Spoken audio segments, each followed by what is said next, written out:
Welcome back, everyone. I hope you enjoyed the networking sessions and you were able to connect with some of the many people professionals in the world for the Business Culture Connected live stream conference today. Welcome back to the main stage. I hope you found it easy to find refreshments and any use of the facilities. You are, after all, in your own homes or your own offices. So it shouldn't be too tricky, as it were, if we were in a hotel finding our way around. Now, back here on the main stage, I'm delighted to welcome some fantastic experts, chaired by Fiona Young. Fiona, are you there? Now, Fiona is the Business Culture Connected Diversity and Inclusion Partner from Hive Learning, and she's going to be chairing this session for us. Hello. Hi, how are you? Very well. Yes, another insight into a corner of someone's home. We're getting very used to this, aren't we? You've probably seen this IKEA kitchen before. I've lived with it twice. It's terrible. Don't recommend it at all. Pack it up and take it with you. So thank you so much for chairing this panel for us this afternoon. I know we're in great hands for you to guide us through, but I'm so excited because I'm lucky enough to know Tali and Aggie and Phil. I've heard them speak before, and I know this is just going to be such a fantastic session. So I think everyone's heard enough of my voice. So I'm going to vanish from your screen. I'm going to leave you in Fiona's more than capable hands, and she's going to introduce her panel for our diversity and inclusion panel session this afternoon. I'll see you later on. Wonderful. Thank you, Tim, and thank you, Kath, and the whole team for putting together today's brilliant event. So my name is Fiona Young. I'm the content director and the diversity, inclusion, and belonging lead at Hive Learning, the peer learning app. And I'm delighted to be joined today by three brilliant panelists. So I will let all of them introduce themselves to you, but just to, let's go in alphabetical order perhaps. So starting with Aggie Mutuma, on to Phil Wilson, and then Tali Shlomo. Hi everyone. Really pleased to be here. I'm Aggie Mutuma. I wear two hats. I'm a group people director and have been in the people leadership space for over 20 years. And then my other hat that I wear is I'm a diversity and inclusion consultant for Mahogany Inclusion Partners. Welcome. Thanks. Hi, I'm Phil Wilson. Very nice to be here. I'm Head of Assessment and Diversity at the Civil Service Fast Stream, which is essentially the sort of flagship graduate program. And also we do apprenticeships and internships and schools programs in the civil service to really bring in future leaders into the organization. Thanks, Phil. And finally, Tali. Hi everyone. So my background is not as exciting as everyone else's. Hopefully it works well. I'm Tali, HR professional who specialised in D&I and wellbeing for nearly 2 decades. I sit on several advisory boards, all focused on inclusion, ranging from age diversity, how do we retain the 50-year-old plus in work, mental health and wellbeing, and lastly Afro-Caribbean. And I'm really excited about this discussion that we're going to have today. So thank you. So before we get going, just one little housekeeping note for all of you out there in the audience. If you have any questions, please do pop them into the chat box. And we're going to try to save some time at the end of our discussion today to get to some of those. So we're very much appreciated in advance for those. So just to kick us off, for today's session, I'm curious to hear from all three of you. How have you maintained diversity, equity, and inclusion through your organization's response to COVID-19? And I'm thinking for this first question, why don't we maybe do alphabetical order again, so starting with Aggie, and then obviously let's make it conversational. So please jump in as and when you want to respond to something. Sure. So this is a really interesting question because the organization that I'm a group people director for is very traditional. So unlike the other organizations I've worked in before, so this is very traditional. The conversation about diversity and inclusion, it does happen, and it does happen in a helpful way, but not necessarily in the way that it happens in larger organizations. But what I will say around COVID and how we've maintained diversity, inclusion in that conversation is actually the pandemic has prompted a lot of those conversations. And the reason I say that is because, you know, the importance of understanding individuals, who they are, how they work, and what drives them, but equally the barriers they may face. and then actually supporting them to deliver, you know, despite of those barriers, is pretty much what inclusion is, isn't it? And that has definitely come through in a really strong way. Even for those laggards who maybe didn't really want to come on that journey, they've had to do that because of the pandemic. They've had to support their working mothers, they've had to support their working parents, they've had to support their employees who maybe haven't got the space that they may have wanted to have from a work point of view. So I think for me, I'd say it's been brilliant for inclusion. It's been brilliant for the conversation, and helping leaders to understand the importance of seeing the individual and then supporting them to deliver. Yeah, for us in the civil service, or at least in the early talent space of the civil service, I would absolutely agree with Aggie that actually what's happened with COVID is that it's put the spotlight on diversity issues very much, in a very obvious way, in terms of we know that COVID has created a disproportionate impact on certain groups, on BAME groups in particular, and we know that they've suffered symptoms rather more. And then at the same time, there were a range of horrific events, incidents, particularly in America, with police brutality. So that again put the spotlight on the area of diversity and BAME experiences.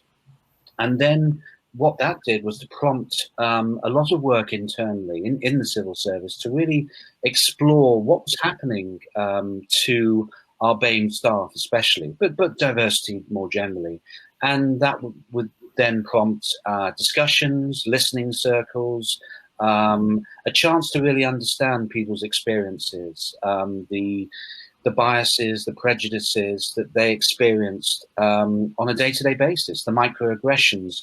And frankly, those things weren't really revealed to most of us for a long time. We didn't know about those experiences until the COVID situation, the police brutality issues emerged, and that really triggered a great deal of the activity.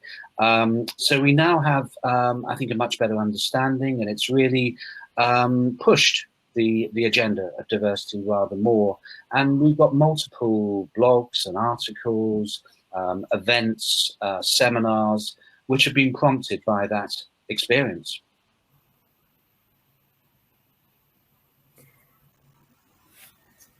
I would echo everything that's just been shared, and to build on that, what we've been doing is very much having the open forums, the conversations at the back of Black Lives Matter. And I think what this time has done is it's accelerated conversations, it's accelerated conversations to turn into actions.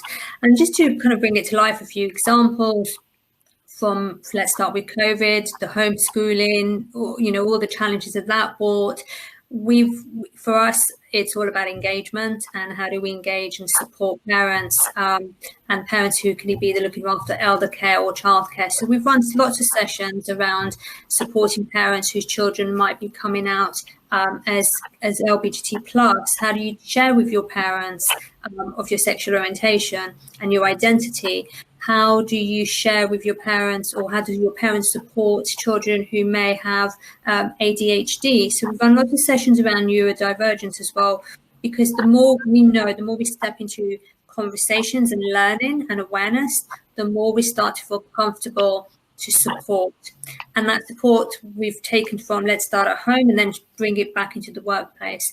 And then with the Black Lives Matter, everything that's just been shared, lots of conversations, open forums, highly confidential, but creating that safe place where you can just share, exchange, lots of materials and learning. I've kind of been working in D&I for nearly 2 decades, and I'm still learning, because everyone's lived experience is personal and it's real to them.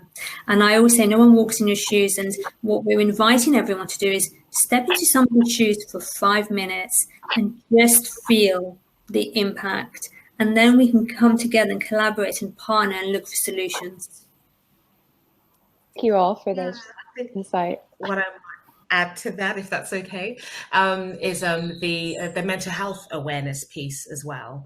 So, I think, as a nation, we're becoming more aware of mental health anyway, but certainly in the pandemic, I've seen it spoken about and addressed and discussed in such a beautiful way, because there was that recognition, almost that shared experience, isn't it, where we're all in this place of unknown. What's the disease going to do? What's the pandemic going to do? What does it mean to now be stuck at home? So there was this beautiful shared human experience, which then opened up that piece around mental health. How do organizations support? How do leaders support that as well? And then I won't talk about Black Lives Matter yet. It's not quite the question, but then it leads quite beautifully into that as well, really.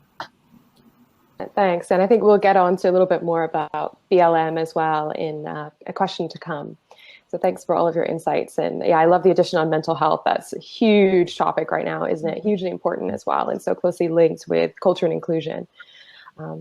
So on to our next question. I am curious, maybe let's go to Phil next, because I remember you speaking about your civil service fast stream program in the event in the springtime. And I know you spoke a bit about this then. So what does your organization do differently as a result of more diverse talent making business decisions? Well, I think what it's done is really to put the spotlight on decision making, how we make decisions. We know that diversity is quite significant in terms of how we operate. The more diverse you are, the more innovation there may be, the more disruption there may be, the different levels of performance may arise, because you've got that diversity of skills that can really make an impact on the bottom line. So all of those things are really apparent. And I think what we've seen specifically is that we have been able to challenge our approaches. The most obvious area of challenge is to do with recruitment, the way that we recruit, who we recruit, the outcomes of recruitment, the way we measure all of those things.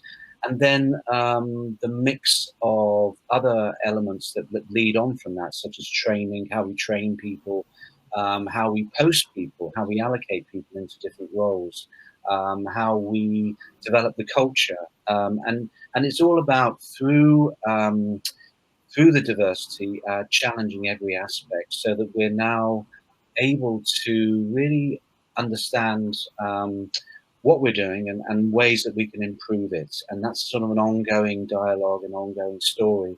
But it has really meant that we're no longer perhaps just going through the motions. We're now really looking at everything, and we're no longer taking anything for granted or making assumptions. So I think that's what diversity has done for us. Thanks, Phil. Aggie, would you like to add anything to this question? Sure. I don't know if I have a feedback, but I'll carry on. So I think I'd absolutely echo what Phil has said. It does come down to the decision making and how that has changed.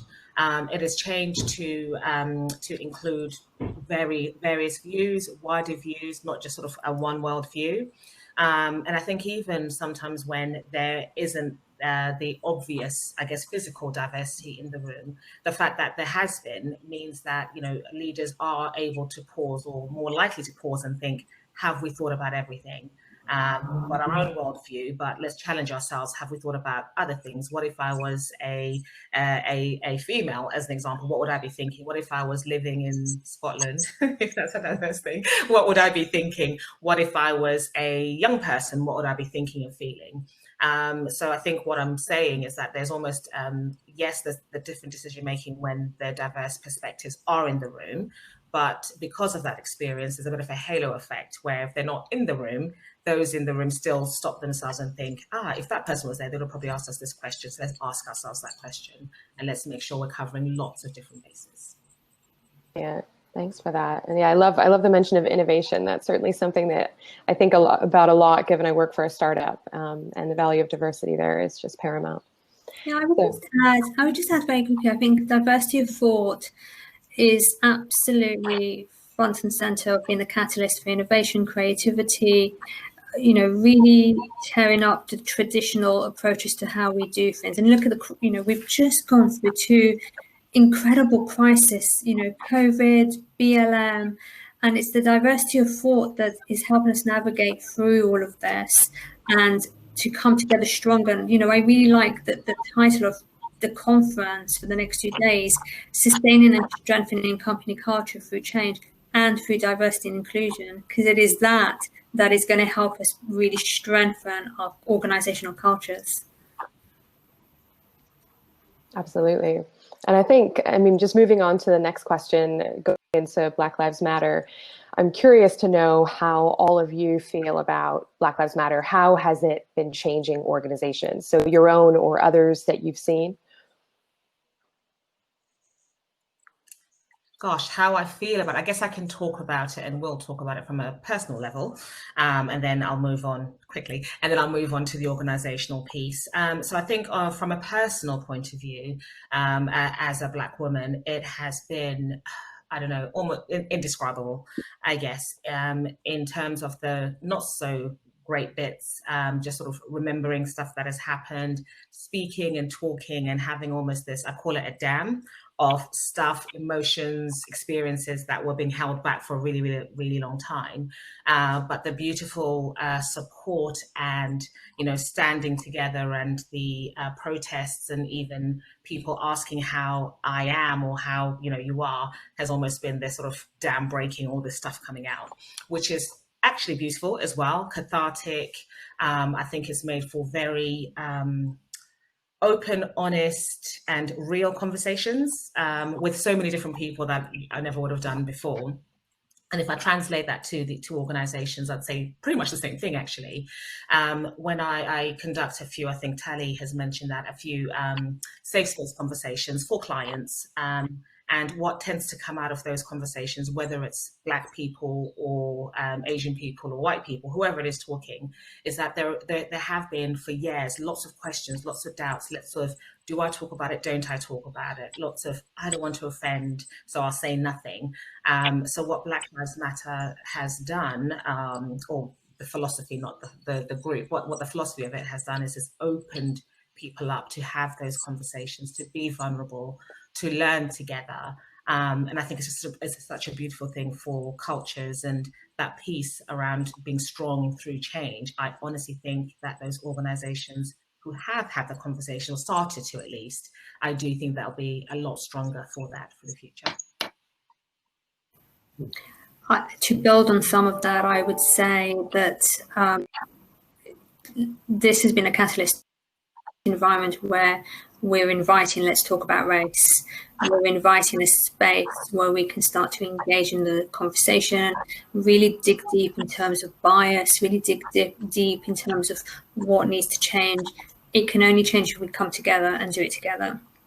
And I think what is really fundamental from all of this is when we do come together, we are noticing that the dialogue is, whilst we're exchanging lived experiences, we're also turning it into growth. So we know that, I've noticed that one way of growing is when we're feeling uncomfortable, and it's giving ourselves and people around us permission to feel uncomfortable. And I think that permission is really important in an environment where, when Aggie mentioned mental health, it's phenomenal, the impact of well-being and mental health at the moment. You know, the recent report in June alone, nearly 50% of the UK population were experiencing mental health and anxieties. And so from a BLM, and let's talk about race and biases, is now it's probably time to start moving from conversations and engagement to actions and solutions, and sustaining that. Yeah, I mean, for me, I agree completely. It is about discomfort. It is about trying to really challenge yourself and take away any complacency as much as possible. So as a white male, I think the issue of white privilege emerges, for example, as a very significant point. The idea that there has been advantage in my life because I'm white and I haven't had to experience some of the difficulty, the bias, the prejudice that people who are Black have experienced. And that's quite significant to understand that. And then there's other types of issues around, we talk about Black Lives Matter, and then there's this other theme of all lives matter, that sort of very toxic concept which is merged in different areas, and recognizing why All Lives Matter isn't an acceptable point of view at the moment. It's Black Lives Matter is the priority, and that is where our attention should focus.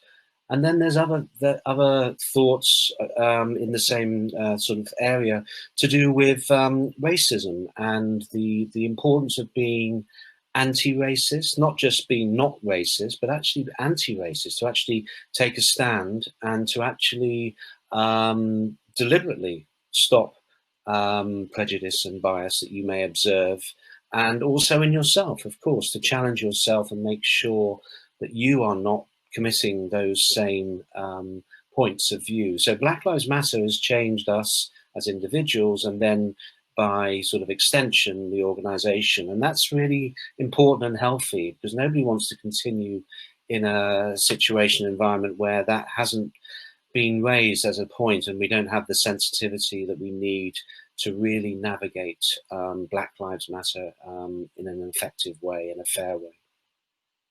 Just to build on that, Phil, I totally agree, and I think the role of allies is so critical in how we move forward. So when we talk about anti-racist, when we talk about solutions, when we talk about coming together and really uniting to create sustainable solutions, it's absolutely important that we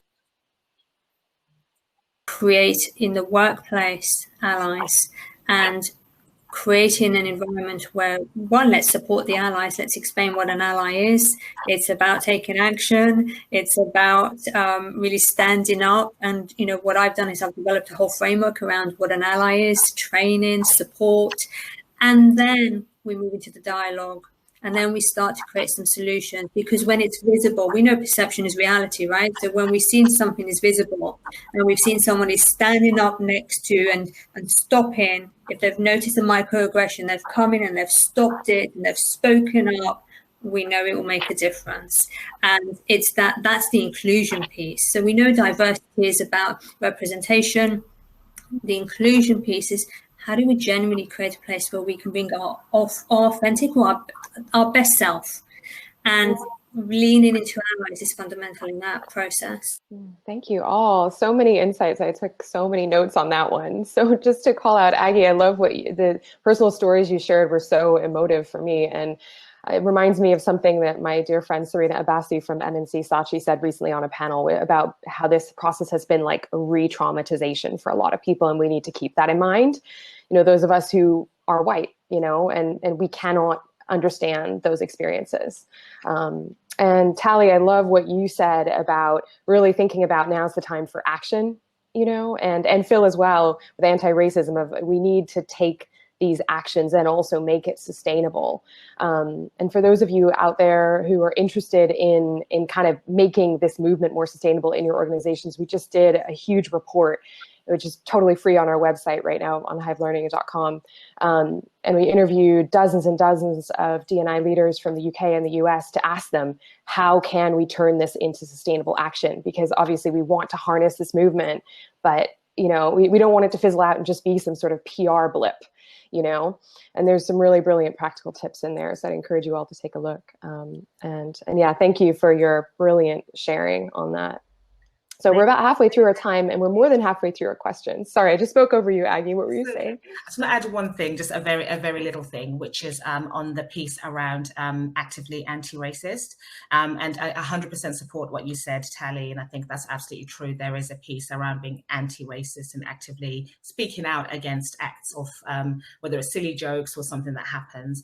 What I would also like to add is, I guess when I think about diversity, when I think about people who've got that strength in them and feel that they can be anti-racist, absolutely do that. What I also want to think about is people who maybe are a bit more introverted, maybe haven't got that confidence. There is also, I don't want you to think there's nothing you can do, but there is also a role that can be played in being a bystander. And what I mean by that is, if you do witness that joke, whereas a horrible joke, an anti-racist person might say, no, that's not acceptable, don't do that because blah, blah, blah. But somebody who's a bystander might actually not say that in the moment. What they might do is say to the person who was the butt of the joke. Maybe later on, look, I'm really sorry that happened to you. And while it doesn't seem like a huge thing, it is huge, because a lot of people experience any kind of ism, I'll say. There's a piece around nobody else seeing it and nobody else actually recognizing that something horrible has happened to you. So it can be either that, saying, I'm sorry that happened to you. It could be actually speaking to somebody else afterwards, whether it's HR, whether it's a manager, saying, look, this happened, I'm not sure what to do with it. I just want to make you aware. So I just thought, sorry, I know I just interrupted you, Fiona, but I thought it was important to say that anti-racism piece is so important, absolutely. And if you have the ability, or if you're in a place where you can actively challenge, please do. However, I know there are a lot of people who might not be, so if you can't, then there are other options for you too. Thank you. It's such a good point. And I think as well, just generally, I think with allyship, right, is this sort of, people mistakenly think sometimes, oh, well, I don't have any power, you know, I can't use power to be an ally because I don't have any power. Well, we all have power to connect with people one-to-one. We all have power to invite someone's voice to the table, right? So I love the idea of giving people those practical tools to be a bystander. It makes a big difference. Yeah, and also just to add to build on all of that, it start off the engagement. Have conversation, lean into the conversation and just be curious. Learn what it's about, learn what does it mean, learn the impact it's having on your colleague, on your clients, right? It's phenomenal. It's definitely had an impact on everyone. And I think it's about supporting our Black colleagues and clients who are going through a moment, and how do we support them? And one way is just being curious and leaning into the conversation. Learn, be curious to learn. Add one more thing. We keep building. It's good. It's a good conversation. It's great. It's great. One thing that I also want to add as well, just to make sure we don't forget people as well, is that very often this conversation around race becomes black and white, doesn't it? We do have lots of people who are not black or white, and we need to obviously consider them as well as part of this conversation. So everything we've said applies to everybody. So yeah, just wanted to add that. Brilliant. Thanks. Yeah, so just to move on, the next question I have for us is quite specific in a completely different realm. I'm curious to know, how can conference attendees who are implementing redundancy programs as a result of COVID-19 make sure that their organizations do not become less diverse after that restructure? I don't know if any of you want to jump in and share any thoughts, insights you have here. I think it's about being intentional about it. So first of all, that's an awesome question. So thank you for asking it. So I think it's for conference attendees to have that in mind, because the fact is, with my people director head on, most organizations, when they're looking at redundancies, they look at numbers, not numbers in terms of money. Unfortunately, they look at numbers of people, like we're going to make 25 people redundant, and then, you know, we've done a good job. I'm oversimplifying it. But what that tends to do is to impact your mass roles, your junior roles. And what we know of diversity and inclusion and, you know, representation is that most diversity is actually in those junior roles, isn't it? So if you take that approach, it's very likely that you're going to, I'm trying to think of a really good term, de-diversify your organization. So that will be the thing. And I guess my suggestion would be to actually look at what activities are going to change post-COVID, and then base your redundancies reduction program on that. So what functions need to change? How can we do things differently? And you might find that you can save the same amount of money just by losing 2 big heads or headcount senior roles, as opposed to making mass redundancies.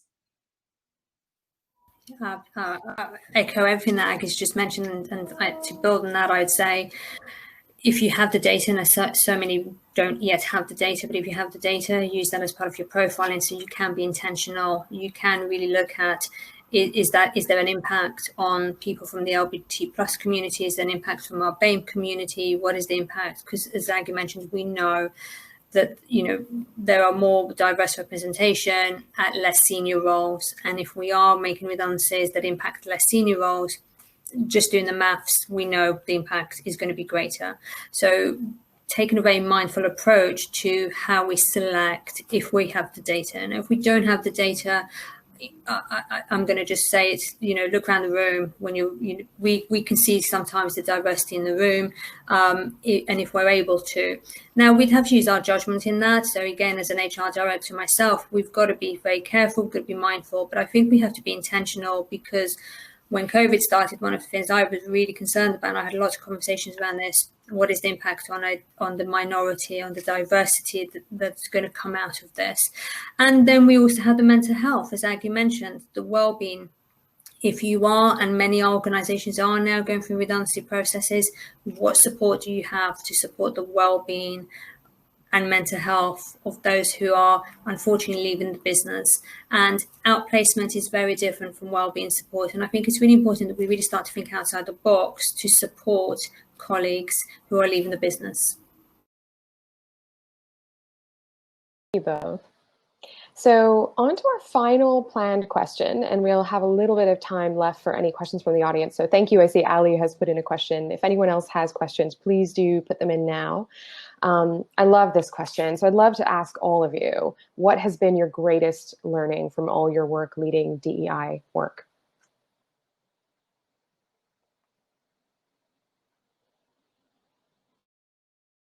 Yeah, if I can just chip in here, I think for me, I'm quite a pragmatist, and I think results come from particular interventions. So we can have good intentions, we can indicate that we are committed to D&I and so forth, but actually what I found in the D&I space is that it's actually initiatives that do make a difference, at least in terms of the context I've worked. So we've done a lot on things like positive action. We've put a lot of effort to train diverse groups, undergraduates, lower socioeconomic, BAME, disability groups as well. And that has had a really big impact on their career success, in the sense that we have achieved, for example, a 40% success rate for interns compared to around 2% of people who aren't interns, just by the positive action approach. So that's really significant. That means there's a lot of people now in our organization who are diverse, and of course they're hopefully prospering and moving through into leadership positions. So those activities, the sort of small things like that versus the overall strategy, which is very important but may not necessarily deliver, can make a difference to individuals and to the organization.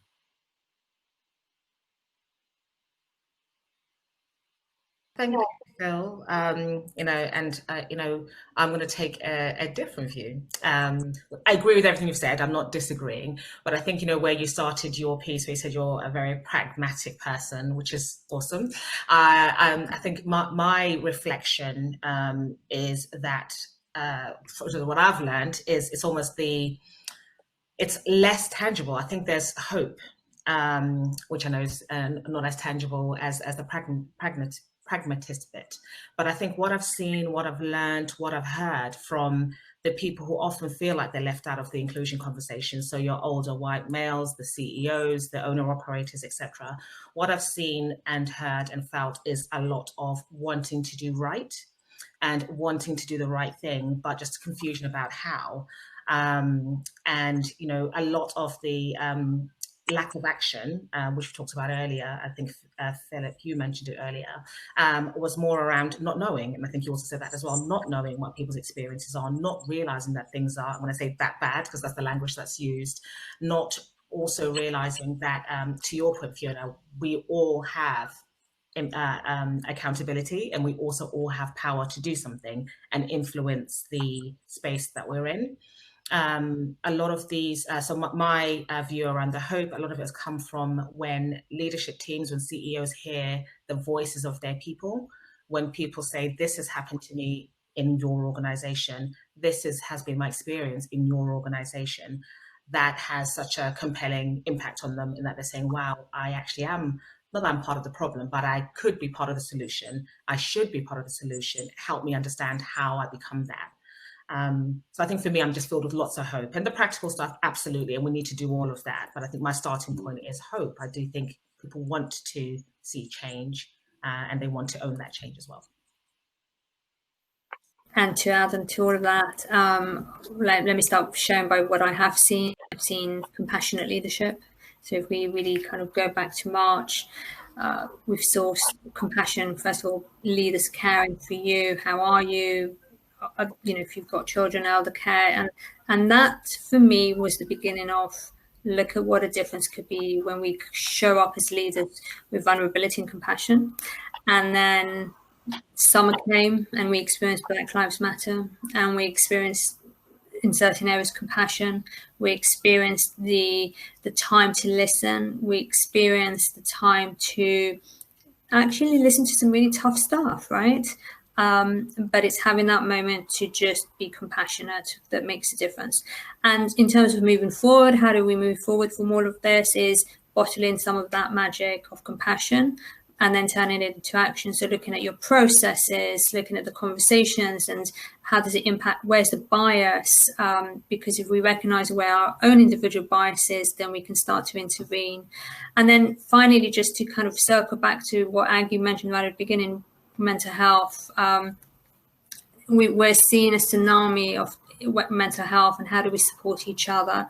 But first of all, we've got to understand what impacts my own mental health. So, take time to learn what nourishes your well-being and nourishes your mental health, and then seek out to colleagues for support.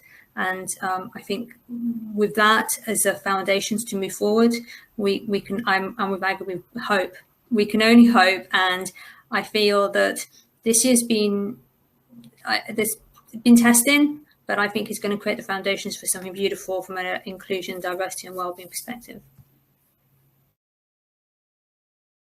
You all for those insights. Mine is actually really similar to yours, Aggie, just for the work that we do with clients. Like, I've seen firsthand the power of giving people the practical actions to change.